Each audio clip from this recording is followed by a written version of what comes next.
America's supermarket shelves. They've been called a Tower of Babel, piled high with foods carrying confusing and misleading nutrition information. But that's changed. Recently, the Department of Health and Human Services and USDA ushered in a new era in food labeling. And the new food label represents nothing less than a major victory for the consumer and for the public health.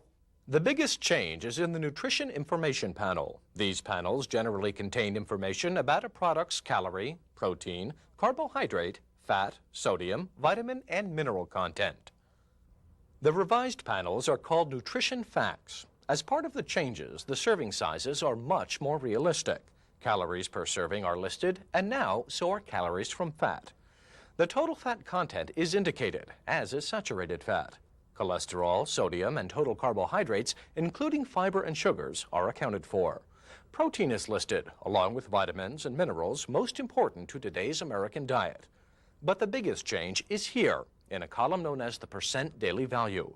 It demonstrates how a food fits into the overall daily diet.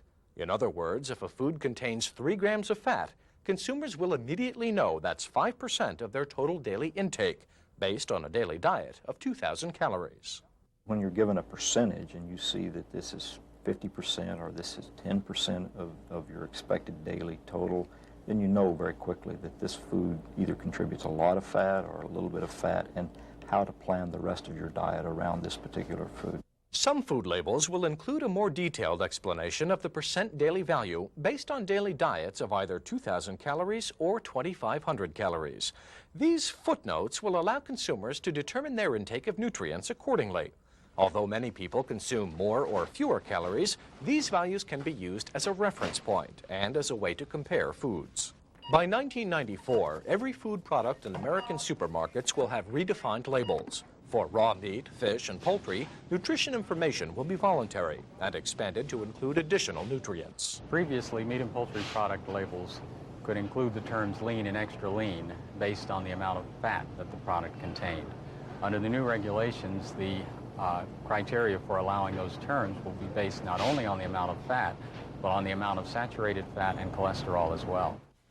For fresh fruits and vegetables, nutrition information will also be voluntary. Many stores already provide it on signs and placards. The new recommendations do not apply to food served in restaurants.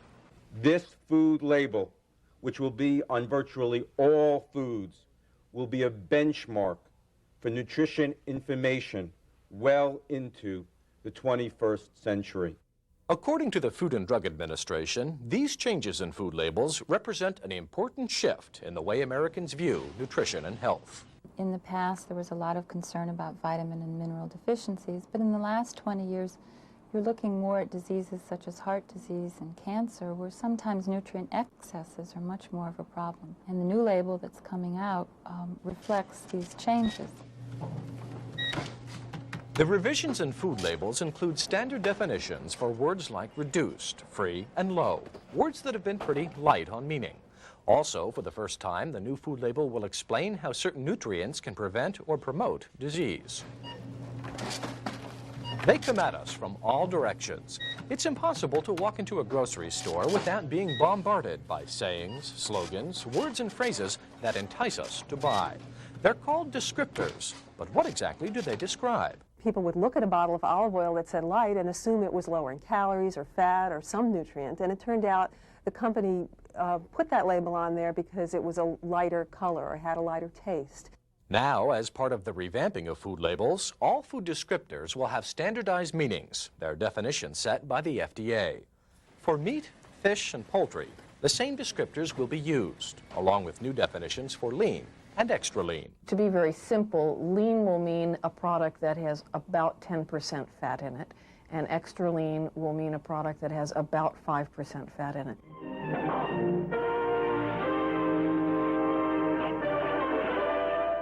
For ages, certain foods have been thought to contribute to good health. Now, the FDA has determined the scientific link between nutrients and certain diseases.